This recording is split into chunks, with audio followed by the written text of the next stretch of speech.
85번의 타이틀 한번 보세요. 이거 처음 보셨을 것 같은데, 부동산 투자회사라는 게 있죠. 사실 부동산 투자회사란 말보다는 그 괄호 안에 있는 영어 이름이 더 유명한데, 리츠라고 읽습니다. 리츠. 이 리츠 제도라는 게 있는데, 요게 우리 입장에서 생각해보면 요거 하나 투자 상품이에요, 지금. 여윳돈 여기다 펀드 같이 투자하는 거예요, 이것도. 근데 이 제도가 탄생하게 된 배경과 이 리츠에서 금융하는 방식, 뭐 이런 것들을 좀 배우셔야 되거든요. 그래서 결론적으로 리츠는 대표적인 지분금융 방식인데, 이 제도가 왜 도입됐고, 뭐 어떤 거고, 어떻게 운용이 되고 있는가, 뭐 이런 것들을 한번 얘기를 해보겠습니다. REITs. 얘가 이제 리츠인데, 이 RE라는 말이 나오죠, 앞에? 여기 리얼 에스테이트 해가지고 얘가 부동산이라는 뜻입니다. 부동산을 영어로 리얼 에스테이트 이렇게 부르거든요. 그리고 I라는 말이 나오는데 I가 인베스트먼트. 그러니까 투자란 뜻이고요. 그리고 T가 트러스트라는 단어인데 이 트러스트는 원래 신뢰, 뭐 믿음 이런 뜻이죠. 트러스트가. 투자에서 트러스트는 이 투자 집합체라는 뜻입니다. 투자 기구? 근데 그게 이제 상법상 회사 형태가 되기 때문에 여기서 부동산 투자 회사라고 편의상 영어를 직독한 거예요, 이렇게. 부동산에 전문적으로 투자하는 회사가 되는 거죠. 리츠가 사실 우리나라에서 형태를 잡아간 지는 불과 한 14년, 5년밖에 안 됩니다. 2001년도에야 와서 이제 형태를 잡은 건데, 사실 최초 도입 배경은 1997년도로 돌아갑니다. 97년도에 무슨 일이 있었죠? 네, 저한테는 아주 유서 깊은 해요, 이 해가. 왜냐면 제가 97학번이거든요. 제가 97년도 대학에 입학을 했는데 입학하자마자 김대중 정권, DJ 정권 들어오고 바로 IMF 터지고 이럴 때. 그리고 제가 이 당시에는 한남동에 있었던 단국대 출신인데요. 지금 죽전으로 옮겼는데 제 학교가 대학교 중에서는 거의 유일하게 부도가 났습니다. 있을 수 없는 일이죠. 학교가 어떻게 부도가 나. 그래서 제 신입생 때는 그냥 올 데모였어요, 우리는. 제가 운동권이었다는 얘기가 아니고, 우리 학교 자체가 그냥 다 데모, 무조건. 수업을 했던 기억이 거의 없어요, 이때. IMF와 그 학교 부도가 맞물리고 막 이런 식이었거든요. IMF 때 뭐 서로의 기억이 다르겠죠. 저는 그러한 그 젊은 시절을 보낸 거고, 저보다 이제 연배들 대부분 많으시니까, 그때 굉장히 힘들었잖아요, 그냥. 기업들이요, 뭐 대량으로 이제 도산이 되던 시기고, 소위 말하던 이 구조조정에 칼바람이 부던 시대. 요게 이제 IMF죠. 기업이 구조조정한다는 얘기 많이 들어보셨죠? 근데 우리가 알고 있는 구조조정이랑은 사실 이론이 많이 틀려요. 이걸 말 그대로 해석하면 이 기업들이 자신 내부의 자산 구조를 개혁해서 자기를 체질적으로 건강하게 만드는 게 구조조정이거든요. 되게 좋은 거예요, 구조조정은. 그리고 이 구조조정을 하다 나중에 안 되면 마지막에 해고를 합니다. 이론에서. 근데 이제 우리나라는 얘가 1순위가 돼버렸죠. 그래서 보통은 아마 이걸 해고라고 생각하시는 분도 많겠지만 원래 이런 거 아닙니다. 이건 왜곡된 거예요, 뜻이. 그래서 기업들이 구조조정 작업을 열심히 했다고요. 살아남으려고. 당시에 가장 큰 위기의 원인은 요게 없는 거예요, 기업 안에. 현금. 그래서 기업들이 구조조정을 하면서 시장에 수많은 부동산들을 내놔요, 매물로. 100억짜리 빌딩 이런 거 나오는 거예요. 막 대구에서도 자기 빌딩 본사 내놓고 막 이렇게. 근데 이 빌딩이 나왔는데 문제는 그거죠. 매물이 나오면 뭐하나. 살 수 있는 사람이 있어야지. 물론 시장에는 이러한 100억짜리 빌딩이 투자하고 싶은 수많은 소액 투자자들이 있긴 합니다만 말 그대로 이거 우리가 개미라고 하잖아요. 그렇죠? 거래가 되는 거야, 안 되는 거야? 할 수 없는 거죠. 소액 투자 뭐 끼케야 통장에 5천에서 1억 정도 있는 사람들이 소액 투자자인데 이거 어떻게 만납니까? 일단 신분이 다를 거 아니에요, 둘이. 그러니까 거래가 안 됐던 거예요. 그래서 국가가 이거 지원하려고. 뭘 지원하려고? 기업 구조조정을 지원하려고 미국에서 유행하던 그 리츠라는 제도를 도입했다고 보셔도 됩니다. 그때 생긴 게 이제 바로 부동산 무슨 회사? 투자회사 이렇게 되는 거죠. 그렇죠? 그럼 이 체계를 잘 보셔야 돼요. 이게 지금 주연 배우가 3명 나왔습니다. 여기. 왼쪽에 누구 있고 개미들이 있고 소액투자. 그리고 오른쪽에는 100억 건물주가 있는 거예요. 근데 둘이 만날 수가 없는 상태인데 이 리츠가 등장을 했다고 했죠. 그럼 얘가 뭐 하겠어요, 중간에서? 오잡기 역할을 하지 않을까요? 둘을 만날 수 있게? 그래서 그 역할을 리츠가 담당을 한 거예요. 리츠가 뭘 한 거냐면 내가 이 빌딩 사겠다 라고 계획을 잡고 이 빌딩을 대상으로 해서 이 빌딩을 잘게 쪼갭니다. 그래서 이 빌딩을 지분으로 판매한 거예요, 여기다가. 자, 다시. 이게 지금 100억이면은 통으로 너무 비싸잖아요. 그럼 이거를 리츠가 슬라이스를 치는 거예요, 이렇게. 그래서 잘라내서 조각으로 파는 거죠. 그럼 얘가 이제 뭐예요? 얘가 주식이에요, 주식. 그래서 100억짜리를 10만 원에 한 주 해가지고 100만 주를 발행을 하는 거예요, 이렇게. 결국 리츠의 역할은 뭐였냐면 이 고가의 부동산의 주식화? 이렇게 얘기를 할 수 있는 거죠. 그럼 시장에다가 100만 주 뿌려버리면 내가 5천만 원 있으면 그만큼 사면 되잖아요. 그렇죠? 그러니까 내가 유리창 하나 사면 되잖아요, 여기. 이렇게 투자가 된 거죠. 그러면 시장에서 이제 뭐 수많은 개미들이 붙어서 엄청나게 투자를 했겠죠? 그럼 이 투자 자금을 받는 거예요, 이렇게. 그럼 그 돈을 종잣돈 100억 원을 만들어서 그걸 이제 리츠가 이 빌딩을 매입하는 거죠, 대표로. 투자 대표로. 그래서 여기에 투자해서 매입을 한 후에 그럼 리츠 명의로 넘어오지 않겠습니까? 그럼 이 빌딩을 통해서 뭐 임대 사업이든 리모델링이든 해서 수익을 낸 다음에 그 수익을 역으로 이 사람들한테 어떻게? 배당을 쳐주면 되잖아요. 지분이 2%면 2% 배당해주면 되잖아요. 그러니까 그런 역할을 중간에서 담당을 한 거죠. 그러니까 리츠가 등장함으로 인해서 일단은 얘가 좋아진 거 아닙니까? 이 골치 아픈 100억을 팔 기회가 열렸죠. 그리고 또 누가 좋아요? 투자자들은 늘상 투자 욕구가 있었는데 이제 5천만 원 가지고 얼마짜리? 여기 투자하면서 뭘 확보한 거예요? 지분을 확보한 거예요. 그러면서 오빠 강남 빌딩에 지분이 있다? 이런 어떤 설레발을 칠 수 있는. 그러면 아니 그렇잖아요. 오빠 강남 빌딩에 지분. 말 좋잖아요, 그거. 그게 이 설레발이 가능해지고 여기 유동성이 좋아지고 그럼 누이 좋고 매부 좋고 중간에서 리츠가 그 역할을 한 거라는 거죠. 이게 한판 케이크이고 이게 조각 케이크 된 거죠. 그 커팅 작업을 누가 한 거예요? 리츠가 한 겁니다. 이게 일단 기본 의의예요. 책에 보시면 박스 1번, 2번 나오죠, 얘기가. 1번에 책에 보시면 맨 처음에 제가 리츠란 부동산에 투자 운용하는 것을 목적으로 설립됐다 이렇게 써놨어요. 그럼 2번에 의미 있는 표현이 나오는데 투자회사는 부동산의 지분을 뭘로 만들었다? 증권화. 괄호 안에 좀 색칠 좀 할게요.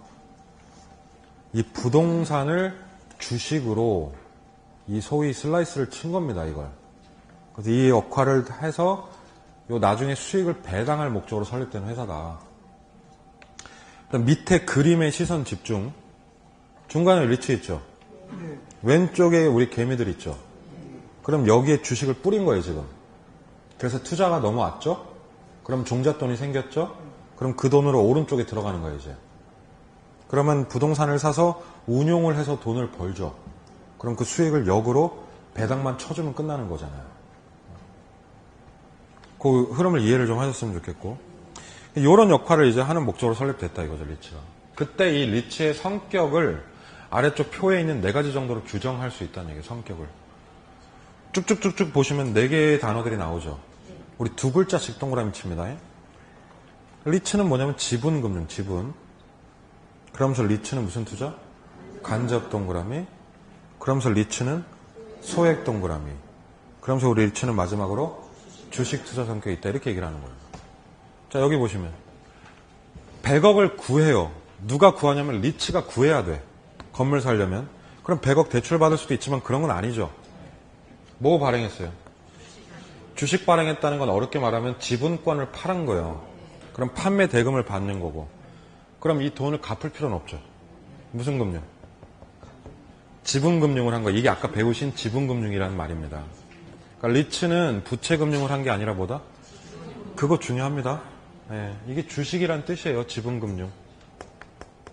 다만 얘한테는 원금이자를 갚는 게 아니라 배당을 해주면 되는 거예요. 그냥 지분에 따라서. 이렇게 되는 거죠. 그럼 우리 투자자는 부동산에 투자한 거다 안 한 거다? 한 건데 형태는 부동산 투자 회사에 투자한 거죠. 그럼 이거 끼고 간 거죠. 무슨 투자 2번째? 그래요. 그게 직접이 아니라 간접 투자다 이렇게 부르는 것 뿐이고요. 그리고 3번째, 이 리츠 덕분에 뭐 저 같은 개미들도 저 건물에 투자할 기회가 생긴 거죠. 가장 큰 특징, 이 소액 투자가 실현이 됐다는 거. 그리고 마지막으로 우리 리츠는 무슨 투자다? 주식 투자기 때문에 지금 당장 여러분들이 쉬는 시간에 리츠 주식 사실 수 있습니다. 이게 상장돼 있어요, 주식이. 주식시장에. 지금도 굉장히 투자 상품 많아요.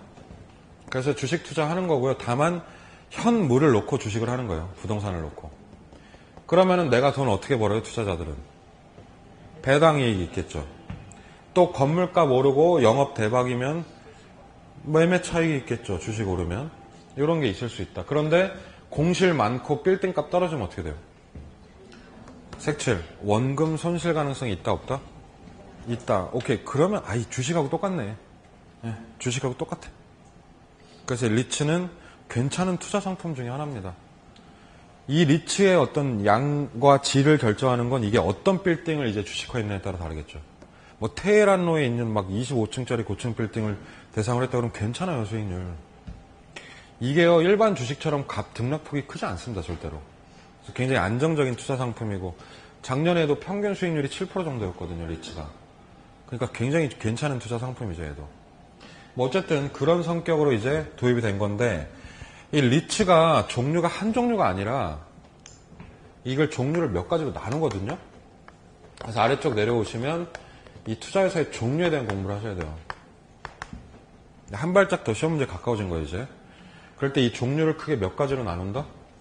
3가지로 나눕니다. 이건 앞으로 무조건 대놓고 암기할 거예요. 이건 아주 퍼펙트하게 암기해야 되거든요. 이름을 읽어보죠. 처음이니까. 무슨 관리? 자기관리 리츠. 그 다음은 위탁관리 리츠. 그 다음은 기업 구조조정 리츠입니다. 자, 일단은 책을 제가 체크할게요. 좀 이따. 일단 종류가 몇 개다? 3가지인데 이름을 보면 거의 성격이 나오는 게, 이 빌딩을 누가 매입해요?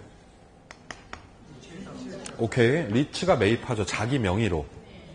그러면 이걸 돈을 벌어야 배당을 칠 거 아닙니까? 그럼 이 빌딩을 리츠가 직접 관리하나요? 하면 이거야. 하면 뭐예요? 이름이 그렇잖아요, 이름이. 자기가 직접 관리하는 리츠. 매입한 빌딩을 내가 관리하면 무슨 관리? 자기 관리라고 하는 거. 근데 나보다 더 똘똘한 놈한테 맡길 수 있단 말이에요. 그럼 이 맡기면 뭐다? 그러니까 매입 빌딩의 관리 방식의 차이라고요. 다시. 이 자기 관리는 자산 관리를 직접 한다가 정답이고, 직접. 그러면 위탁 관리는 직접 안 하고 위탁한다가 정답이고. 그럼 야, 누구한테 맡기냐 이러면은 이걸 또 맡음을 받는 회사가 있어요. 이 수탁 회사를 자산 관리 회사라고 부릅니다. 여기에 맡겨요. 그런데 잠깐, 이 자산 관리 회사를 공부하다 보면 겁나 헷갈리는데 그 이유가 얘랑 말이 되게 비슷하죠. 아무 상관없어요, 두 개는. 자기 관리는 리츠예요, 그냥. 자기가 직접 관리한다는 뜻이고, 얘는 리츠가 아닙니다. 리츠로부터 위탁받은 뭐를? 자산을 대신 관리해주는 회사일 뿐이다, 이런 얘기예요. 그래서 두 개 달라요. 이렇게 구별을 하는 거죠. 또한 이 3가지 리츠는 이제 메인이 형태로 구별이 됩니다. 형태. 자기 관리는 자산 관리를 어떻게 한다고 그랬죠? 직접 하니까 얘는 진짜 회사야. 그래서 얘를 유형적 리츠라고 하고요. 얘를 실체형이라고 부릅니다. 이 간판 달고 영업 중이라는 뜻이에요, 이게. 제가 체크할 거 있다, 책에다. 그냥 집중해서 보세요, 그냥. 얘는 진짜 회사란 얘기를 했다면 그렇지 않은 회사가 있다는 거 아니에요. 그렇죠? 그럼 위탁관리나 기업 구조조정 리츠를 뭐라고 하냐면 무형적 리츠라고 부릅니다. 아마 여러분들이 익숙한 건 이 서류상 회사라는 말이 익숙하실 거예요. 페이퍼 컴퍼니. 유령 회사라는 거예요, 유령 회사. 그러니까 회사인데 간판이 있고 영업하는데 아니고 서류에만 회사로 존재한다는 거예요. 그러니까 진짜 회사는 딱 하나다, 뭐다? 그럼 얘가 이제 집중적으로 나오겠죠, 시험에. 얘만 특징이 이러니까. 그러니까 자기관리 리츠는 임원들과 직원들이 회사 안에서 항상 근무합니다. 상근을 하죠. 근데 얘네는 회사 아니라니까요. 그럼 상근하지? 이런 특징들, 이런 게 있다는 얘기예요. 자, 진짜 회사 어디? 자기관리는 유형, 무형. 유형. 자기관리는 실체형, 명목형. 실체형이다. 자기 관리는 자산 관리를 직접 한다, 위탁한다? 직접 한다. 자기 관리 리츠 안에는 임직원이 상근한다, 안 한다? 시험 내기 좋잖아요. 네, 여기서 많이 나와요, 시험 문제가. 그러면 위탁 관리나 기업 구조조정 리츠는 둘 다 무형인데, 자, 보세요. 기업 구조조정 리츠도 무형이니까 누군가한테 맡기겠죠. 똑같아요. 그럼 자산관리회사한테 1등 관리를 대신 맡긴다, 이렇게 보시면 됩니다. 다만 이 차이가 뭐냐면 얘는 조금 특화된 거예요. 이름에서 나오죠, 지금. 이름이 뭐예요? 기업? 이게 여기 나오지 않았나, 여기? 그러니까 우리나라 리츠의 1호입니다. 효시. 제일 처음에 들어온 게 이거예요. 얘는 어디에 투자하는 리츠냐면 기업들이 뭐 하려고? 구조조정 목적으로 내놓은 부동산을 메인으로 헌팅하는 리츠예요. 그러니까 그 부동산에만 주로 투자하는 리츠를 이름을 이렇게 붙이는 거죠. 근데 걔도 본질적으로 보면 형태가 없는 무형이란 뜻이고요. 아시겠죠? 위탁관리는 아무데나 막 투자하는 거예요, 그냥. 근데 얘는 여기에만 투자하는 거고. 그래서 종류가 크게 세 가지로 나눠집니다. 책에다가 깨끗이 다시 색칠해 드릴게요. 자, 아주 잘 봐야 돼요. 1번 자기관리 리츠. 실체형과 괄호 안에 유형이란 말이 보이실 겁니다. 이거 색칠해 주시고, 그러고 2번에 보시면 임직원 상근 나옵니다. 그리고 자산관리 직접 한다. 이게 3대 특징이에요, 지금. 유형이고 상근하고 직접 때리는 거예요. 이건 얘만 이래요, 얘만. 그럼 위탁관리는 1번 무형적이다. 페이퍼 컴퍼니 유령회사. 2번에 색칠 어디에 위탁한다? 자산관리회사. 그럼 세 번째 무슨 리츠? 기업? 구조조정 리츠는 1번에 역시나 무형이다. 그리고 2번에 보시면 기업들이, 기업을 영어로 컴퍼니라고 하죠. 기업들이 구조조정용으로, 이 구조조정을 영어로 리스트럭처링이라고 합니다. 리스트럭처링. 그래서 얘를 줄여서 CR 리츠라고도 합니다, 영어로. 컴퍼니 리스트럭처링, CR이라고 하죠. 하나 써놓으세요. CR 리츠. 걔를 이제 기업 구조조정 리츠라고 하고, 얘도 역시나 3번의 끝부분에 자산관리회사에 위탁을 하는 리츠다. 그래서 이 세 개들이 매입하는 빌딩도 다르고, 조금씩 투자했을 때 배당받는 것도 다르고, 성격도 다른데 그걸 규정하는 게 투자회사법이거든요. 지금 책에 안 써놨어요, 제가. 그래서 여러분들은 앞으로 이 법령 공부를 하실 거예요. 오늘은 리츠에 대한 어떤 맛보기, 성격과 특징 얘기한 겁니다. 자, 이제 마지막 넘겨보시죠. 그게 86번이고 86번의 타이틀이 뭐라고 나왔죠? 개발금융 들어오셨습니다. 개발금융. 우리에게 주택담보대출이 있다면 건설사에겐 프로젝트 파이낸싱이 있습니다. 그게 똑같은 비중이에요. 주택담보대출 모르시는 분 없으시죠? 그러면 건설업계에 있으면 PF 모르는 사람들 없어요. 그러니까 얼마나 중요한지 아시겠죠? 동급이에요, 그냥. 자, 이름을 한번 써볼게요. 프로젝트 뭐라고요? 파이낸싱이라고 합니다. 프로젝트 파이낸싱. 영어로 그냥 이렇게 한글 표기를 하기도 하고, 프로젝트의 P, 파이낸싱의 F로 보통은 PF 대출이라고 합니다. 정말 유명한 거죠, 이것도. PF 대출. 한국말로 해석할게요. 프로젝트는 우리가 아는 그 프로젝트예요, 이게. 여기서 이것은 개발 사업을 뜻하고요. 부동산 개발 프로젝트예요. 그리고 파이낸싱은 뭡니까, 이게? 금융이란 뜻이죠. 그러면 프로젝트 파이낸싱은 개발 사업 금융, 개발 금융이란 뜻이에요. 자, 단어 해석을 해봤습니다, 한번. 통상적으로 대규모 자금이 소요되고 공사기간이 장기인 이런 개발 사업에 활용하는 기법인데, 이 기법의 틀을 잡아드릴게요. 그 그림으로. 그 그림은 결론만 그려놓은 거고 여기에 살을 붙여 설명을 하겠습니다. 그냥 칠판만 보시면 돼요. 이제 펜을 완전 놔버리시죠, 그냥. 예를 하나 들어서 설명할게요. 현실에서 프로젝트 파이낸싱 기법은 어마어마하게 많습니다. 마치 우리가 주택담보대출 받을 때 되게 여러 개의 방법이 있는 것처럼. 근데 이 현실적인 얘기랑 조금 거리가 있을 수 있는데, 시험에 맞게 사례를 들어볼게요, 한번 제가. 현대건설에서 아파트를 지으려고 하는 거예요. 우리 목동에다가. 뭘 지으려고 하냐면 힐스테이트. 그래서 요 대단지 아파트를 지으려는 프로젝트 계획을 세우는 거죠. 그래서 땅을 알아보고 거기다 공사를 진행하려고 합니다. 그럼 당연히 뭐가 필요해요? 그래서 이 돈을 파이낸싱하는 과정들을 보여드리겠다 이겁니다. 그럼 이 사업을 진행하려면 사업의 밑그림을 그리는 계획자가 있어야 되죠. 플래너, 매니저. 이 프로젝트 매니저를 시행사라고 합니다. 맞죠? 예, 그래서 첫 번째 등장 주체는 원, 사업, 시행자가 등장합니다. 자, 이 주연을 잘 기억을 하셔야 돼요. 첫 번째 배우예요, 얘가. 원, 사업, 시행사.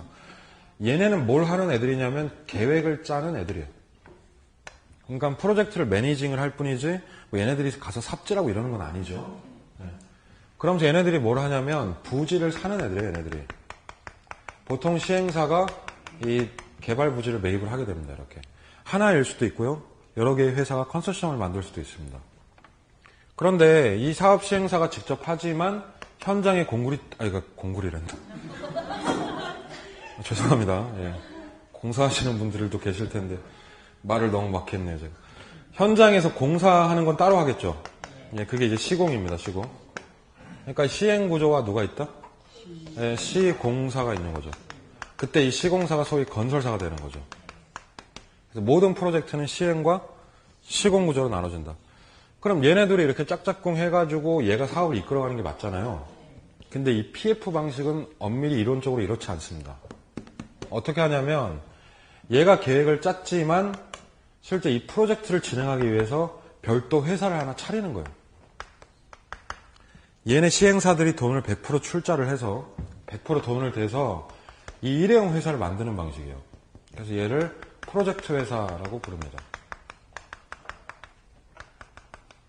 사업을 하려고 회사를 하나 만드는 거예요. 그러니까 이 회사는 여러 개의 사업체들이 모여서 만들 수도 있고 하나의 사업체에서 만들 수도 있는 거죠. 근데 100% 돈을 댔다고 했죠. 그럼 누가 봐도 얘네 한통속이야.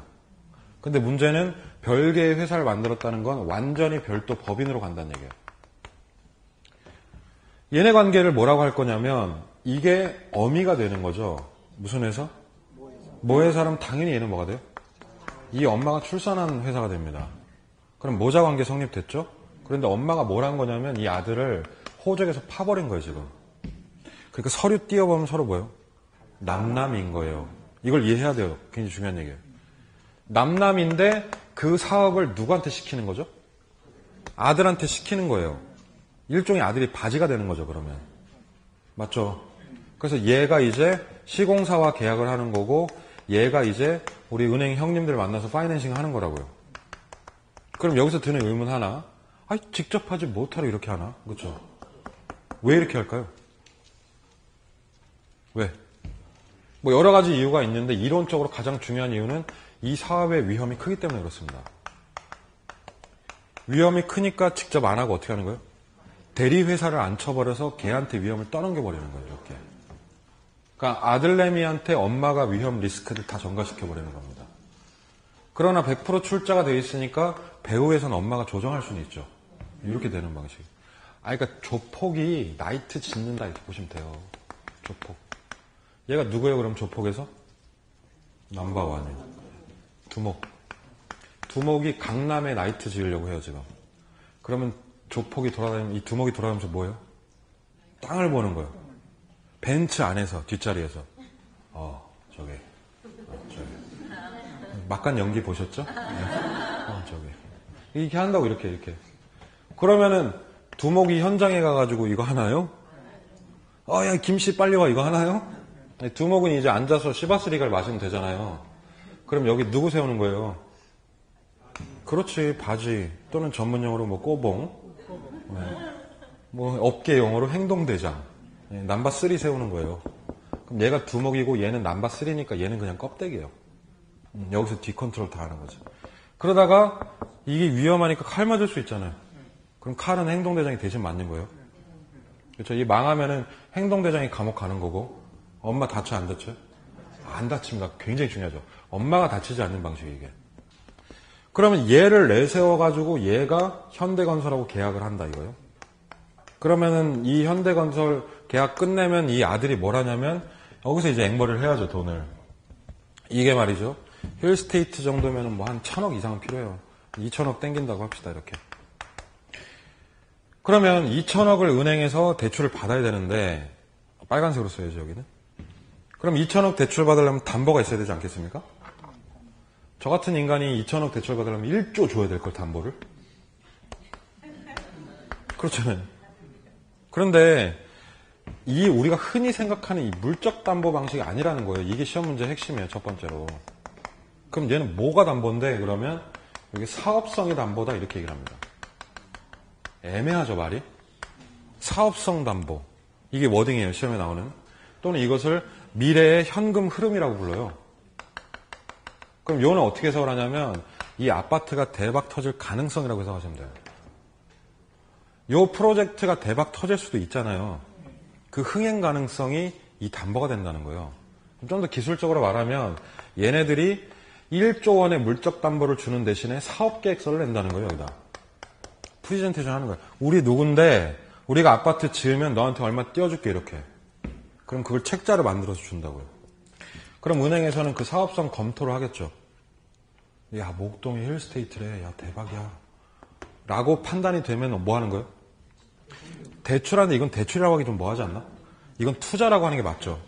투자인데 형식은 대출인 거예요. 네. 그래서 이런 식으로 이제 투자 또는 대출이 일어난다라고 보는 거죠. 근데 금액이 엄청나잖아요, 지금. 얼마요? 2천억이면 이거 혼자 못한다, 이거. 그래서 여기 이제 은행권에서 달라붙는 거예요. 국민은행 달라붙고, 뭐 신한은행 달라붙고, 시티은행 달라붙고, 이렇게 해서 1금융권 애들이 달라붙어요. 근데 이 개발 사업이 소문이 나지 않겠습니까? 그리고 이 사업성이 좋으면 이제 어떻게 되는 거예요, 여기에? 2금융권, 3금융권이 다 달라붙어요. 사업성이 좋을수록 많이 들어와요. 새마을금고 들어올 수 있죠. 저축은행 들어올 수 있죠. 신한생명, 교보증권, 교보생명 이런 데서 들어온다, 이거. 보험회사. 그리고 3금융권에서 무슨 캐피탈 이런 거 다 들어온단 말이에요. 그럼 얘네들이 한 군데서 하는 게 아니라 모아서 대출하죠. 그럼 얘를 집단대출이라고 해요. 집단대출 방식 혹은 떼대출이라고 합니다. 떼대출.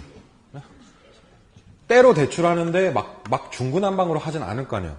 그래서 이 모임의 협의체를 만드는데 그걸 이제 대주주단 이렇게 얘기를 하는 거죠.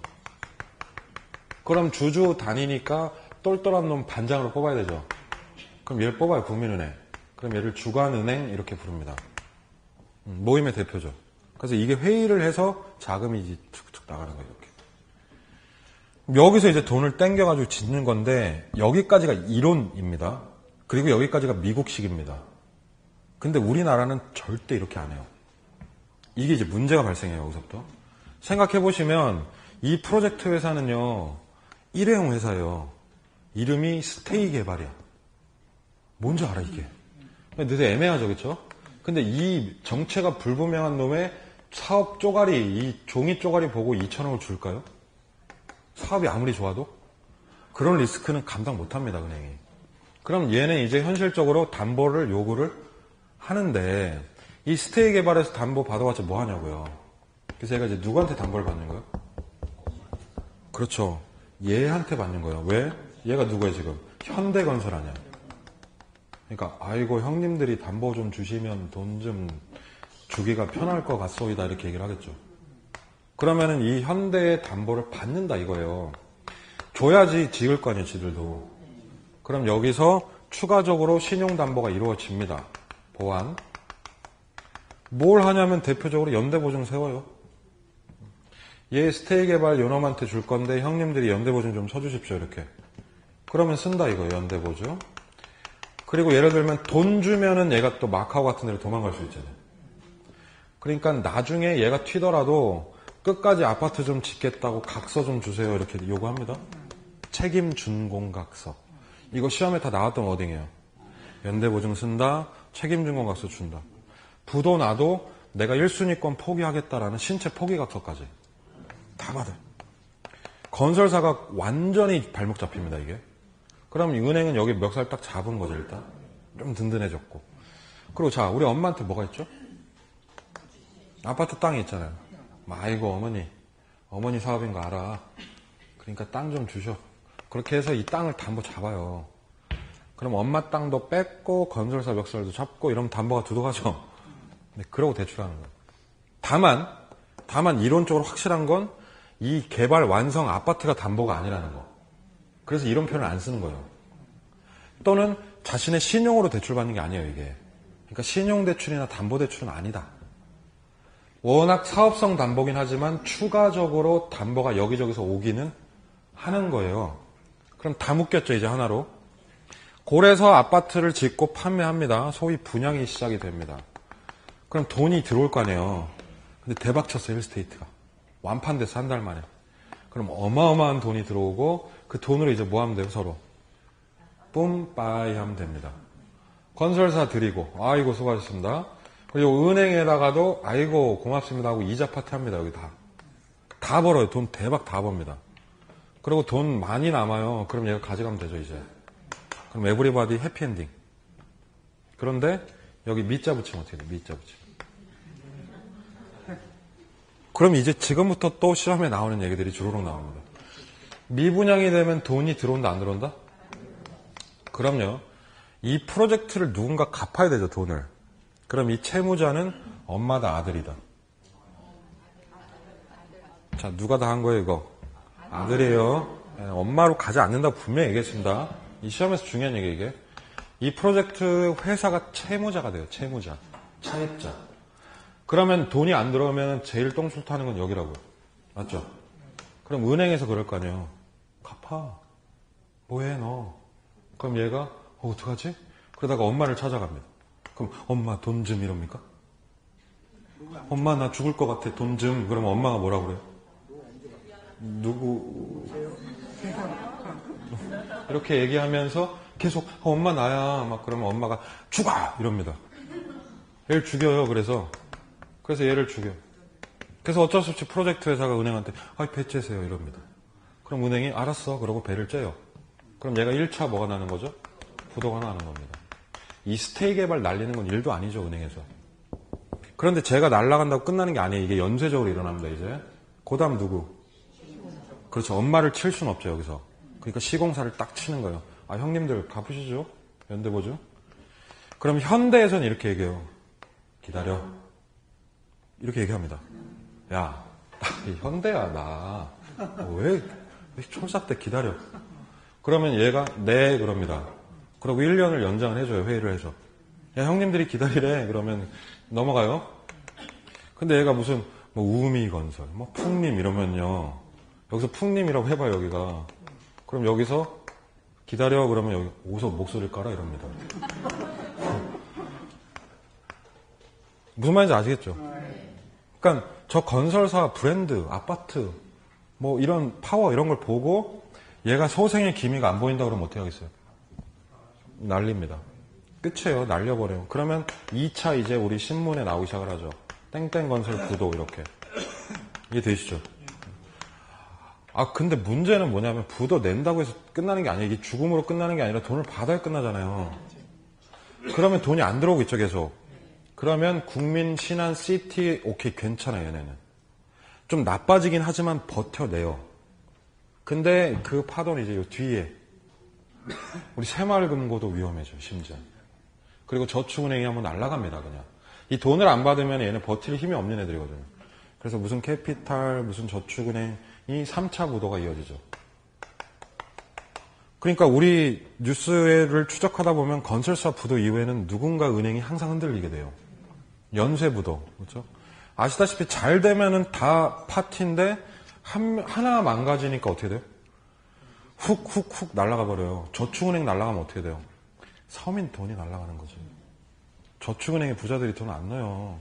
그래서 여기에 이제 우리들이 는 그 0.1% 때문에 는 그게 날아갈 수도 있단 말이에요. 그러면 차회 전반적으로 위험이 쫙쫙 퍼집니다. 단 하나의 개발 사업 때문에. 그럼 얘는 위험이 어떤 거예요? 굉장히 큰 거죠. 문제 있지 않아요, 이 방식이? 이 문제의 근원이 어디냐면 바로 여기입니다. 건설사가 뭘 제공하면서부터? 담보 제공하면서부터 이게 문제가 되는 거예요. 절대 미국은 이렇게 안 합니다. 근데 우리나라는 사실 사업성 담보라고 하지만 은행이 뭘 보고 투자하는 거예요? 야, 네가 SK건설이냐 현대건설이냐 보고 투자하는 거예요. 이게 쉽게 말하면. GS건설, 현대건설이 하면 이건 무조건 고예요, 그냥. 이건 고, 투고, 쓰리고입니다, 이거는. 그러니까 다 묻지마 투자 들어오는 거죠. 그러니까 얘네들이 이렇게 투자하는 것도 도덕적 해이 문제입니다, 이거는. 뭐 이걸 평가를 해야 될 거 아니에요. 근데 이거 안 해요, 우리나라에서. 잘. 그러니까 이게 첫 번째 문제가 되는 건데, 얘가 부도가 나면서부터 건설이 부도 나면 여기 관련 업종이 다 그렇잖아요. 그런 거고, 제 문제가 있는 거고, 그리고 사실 이 시행사가 계획을 아무리 잘 짰더라도 여기서 돈을 안 내주면 되잖아요. 근데 모든 뿌리가 사실 이 은행에서 막가파 투자를 해서 그런 거죠. 근데 이상하게 얘네는 욕을 별로 안 먹어요. 이게 뒤에 숨어 있어요, 비겁하게. 건설사들이 뭐 잘못했다, 무리한 개발 계획을 진행한다, 이런 게 문제죠. 이렇게 문제를 제기한다고. 근데 사실은 은행권의 어떤, 뭐랄까, 비정상적인 투자 행태? 이런 게 사실 제일 큰 문제다, 이렇게 보시면 됩니다. 이해되셨죠? 이게 말이죠, 영화판도 똑같아요. 영화판. 이 원사업 시행사가 프로덕션입니다, 여기가. 관상이라는 영화를 찍으려고 합니다. 그러면 그 영화 한 편을 위한 뭔가 기획 프로젝트 팀이 생겨요. 그게 뭐다? 프로젝트 회사입니다. 그래서 걔네들이 자금을 일종의 파이낸싱을 해요. 은행에서 대출받는 것도 있지만 이런 캐피탈에서 많이 들어오죠. 여기서 우리 영화 첫 장면에 나와요, 이게. 무슨 창업 투자 회사, 무슨 캐피탈. 주연 배우가 좋은 영화일수록 그 자막이 많이 나옵니다. 자세히 보세요, 앞으로. 그래서 여기서 이제 파이낸싱을 하는 건데, 여기서 투자자들이 투자하려면 뭘 보고 투자하겠어요? 이 프로덕션 사장 재산 담보 보고 투자하겠습니까? 그게 아니라 시나리오. 이게 시나리오라는 뜻이에요. 흥행 가능성. 흥행 가능성도 중요하지만 사실 우리나라에서는 누구? 이정재, 송강호 이러면 투자하지 않을까요, 그냥? 전지현. 근데 주연 배우가 막 이영섭 이러면 누가 투자하겠어요? 이런 듣보잡 인간이 주연이면. 그러니까 똑같죠. 뭔지 아시겠죠, 이게? 근데 문제의 차이는 뭐냐면 영화판에선 이정재가 연대보증 안 쓴다니까? 그러니까 영화가 흥행하지 못해서 이정재가 망하는 건 아니잖아요. 근데 이 건설은 현대건설이 담보를 쓰니까 이게 문제가 되는 거예요. 이 됐죠? 네. 책을 보시면 그 그림을 기점으로 해서 아래쪽으로 내려오시면 1, 2, 3번 보이실 겁니다. 보이시죠? 자, 들어갑니다. 1번. 먼저 개발 사업을 진행하고자 하는 원사업 시행자가 있다. 자, 색칠하십시오. 모 회사. 저는 말이죠. 앞으로 1년 동안 이 원사업 시행자를 엄마라고 부를 겁니다. 여러분도 반드시 엄마라고 공부해서 이해할 때 굉장히 도움이 됩니다. 엄마. 엄마가 별도 법인에 뭘 설립한다? 그럼 이건 무조건 아들이야, 이제. 아들을 설립하고 이런 문장이죠. 다시 읽어볼게요. 첫 번째 줄을. 먼저 개발 사업을 하고자 하는 마음이 있는 엄마가 호적을 파낸 상태에서 아들을 하나 놓는다, 이거요. 그럼 아랫줄에 이 아들로 하여금 사업을 다 진행시킨다. 그럼 아들이 일종의 바지 역할을 하는 거죠, 이제. 2번에 엄마요, 아들이요? 아들은 이 사업이 대박 터질 가능성을 담보로 쥐고 얘로 이제 금융단 형님들을 만나서 돈을 꼬은다는 얘기입니다. 이해되죠? 3번에 그러면 나중에 아파트를 팔아서 들어오는 분양금 같은 수익금으로 미래의 현금 흐름으로 이 형님들한테 돈을 갚아준다는 얘기죠. 그럼 이 과정에서 차입자는 누구다? 엄마다, 아들이다? 다시요, 여기요. 이게 확실해야 돼요, 밑에 내려가려면. 이 대출의 차입자는 누구다? 아들이에요. 프로젝트 회사 명의다, 맞죠? 엄청 나옵니다, 시험에. 차입자는 얘니까 이 빚은 누가 갚아야 한다? 엄마가 갚지 않는다. 아들이 갚는다. 아들이 파이낸싱을 2천억을 해왔는데 그 돈을 배후 컨트롤하는 건 사실 누구다?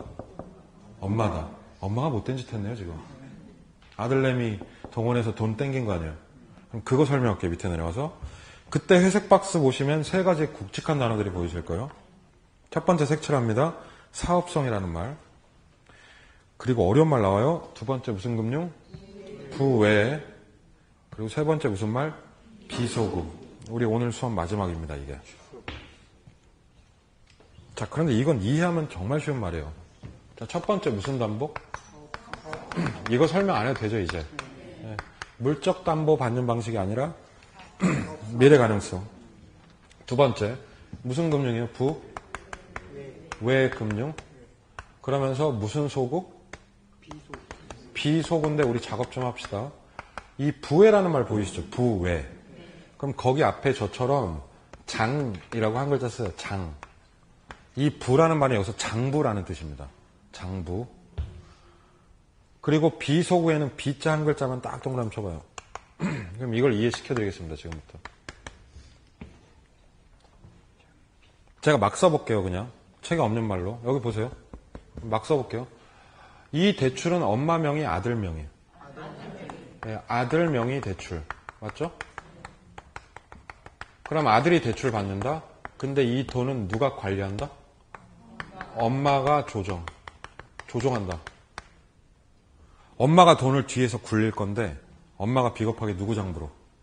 아들 장부로 돈을 땡겨옵니다. 그럼 이건 아들 명의라는 게 이해되셨죠? 그러면 이 프로젝트 파이낸싱의 차입자도 누구다? 아들이요. 이 프로젝트 파이낸싱의 채무자도 누구다? 아들이다. 아하. 아들 가계부는 썩어 나겠네, 그쵸? 근데 엄마 가계부에는 빚이 잡혀 안 잡혀요? 그럼 엄마가 뭐 하신 거냐면 아들내미 장부로 돈 꾸셨네요. 맞죠? 그럼 엄마는 자기 장부 어떻게? 외적으로 돈을 구했네요. 그래서 얘를 부외금융이라고 합니다. 자, 이 부외금융이라는 거 하는 건 타인 명의로 대출을 받는 거예요. 제3자 명의로. 그럼 이 부외금융은 원사업 시행자가 하는 거예요? 프로젝트 회사가 하는 거예요? 금융기관이 하는 거예요? 누가 누리는 효과요? 아, 이걸 금융기관이라고 하면 안 되죠. 이건 누가 누리는 효과다? 그렇죠. 모 회사 입장에서 누리는 효과고 모 회사가 자회사 명의의 대출을 감행했다는 얘기입니다. 이해되시죠? 이렇게 이해하시면 돼요. 그래서 이 빚은 따라서 아들내미가 다 뼈 빠지게 갚아야 됩니다. 엄마가 도움을 안 준다는 얘기예요. 그럼 아까 여기로 다시 그림 컴백. 그러면 아까처럼 미분양이 됐을 때 골 때리잖아요, 상황이. 야, 아들이 돈이 안 들어온다고요.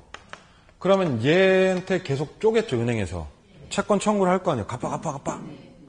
근데 이 채권 청구가 엄마 쪽으로 끝이 갈 수가 없는 게 별도 회사거든. 그럼 엄마 쪽으로 채권 청구할 수 있다, 없다? 자, 채권을 청구한다가 바로 소구라는 뜻입니다. 자, 다시요. 이 소구라는 건 우리 투자에서는 무슨 뜻이냐면 채권에 대한 권리를 청구한다 이런 뜻이에요. 근데 앞에 뭐가 붙어 있어요? 그러니까 채권 청구를 할 수 없다는 얘기네. 은행은 엄마한테 빚 갚으세요라고 할 수가 없다는 뜻이네요. 그래서 얘도 마찬가지로 모 회사는 엄마는 채권 청구를 당하지 않는다. 또는 말이죠. 당하긴 하는데 굉장히 제한적으로 당합니다. 왜냐하면 여기 땅을 주긴 했거든요. 그러면 얘네들이 부지에 대해서는 청구할 수 있겠죠. 그래서 얘를 제한적 소구라고 부르기도 합니다. 제가 아마 책에다 그렇게 써놨을 거예요. 책임이 제한적이라고. 그러니까 풀 소구가 됩니까? 안 되니까 완벽하게? 일반 대출은 풀 소구가 돼요? 안 돼요? 돼. 자, 여러분이 은행에서 대출 받고 안 갚으면 난리 나죠. 그럼 은행에서 우리 옛날 스타일대로 얘기하면 집에 와서 뭐 해요? 빨간 딱지 붙이잖아요. 그걸 소구라고 합니다. 빨간 딱지 붙이는 거. 그럼 은행이 우리 엄마한테 빨간 딱지 붙일 수는? 그렇지. 그게 비소구예요. 확실히 이해되죠? 그럼 엄마는 왜 비소구를 당할까요? 왜냐하면 엄마는 부외금융을 했으니까 라고 얘기하면 되지 않을까? 이 두 개가 그래서 하나의 개념이죠. 엄마는 무슨 금융을 했으니? 자기의 장부 외적인 금융을 했으니 엄마는 채권 청구를 당하지? 그렇지. 그 뜻이에요. 부외금융 밑에 쓰실래요? 부외금융을 했기 때문에 비소구입니다. 부외금융을 하였기 때문에 비소구가 된다. 이렇게 가야죠. 논리적으로. 부외금융을 하였기 때문에 비소구라는 특징이 생기는 거예요.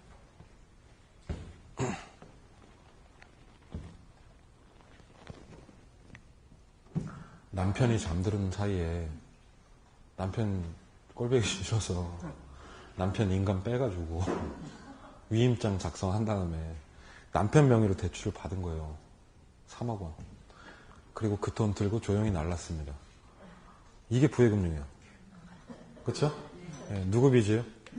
남편 빚. 나는 갚을 필요? 그럼 남편이 안 갚으면 나한테 청구하지? 비소구. 맞죠? 별로 어려운 개념도 아닌데 말을 진짜 어렵게 쓰고 있죠, 지금? 네. 그래서 남의 명의로 대출 받는 거. 그러니까 나는 책임이 거의 없다, 이런 거. 용어 정리 좀 하셔야겠죠, 이거는? 네, 이게 PF의 중요 3대 특징이에요, 이 회색 박스들이. 그래서 여기다가 이제 살을 더 붙여 나가면서 진행을 하겠습니다, 앞으로. 프로젝트 파이낸싱 거의 한 70% 이상 얘기한 것 같아요, 지금. 시험에 나오는 거. 자, 그러면 이제 87번부터 나오는 게 증권론이라는 건데, 이게 금융론 마지막 파트거든요. 다음 주 수업은 여기서 스타트를 하고, 이게 1시간 안에 끝날 거예요, 이 내용이. 그러면 이제 이거 하고 마무리하고 우리 계획했던 거 합시다. 아시겠죠? 네. 다음 주에 꼭 빠지시면 안 돼요. 책거리 하는 날이니까. 수고하셨습니다. 수고하셨습니다.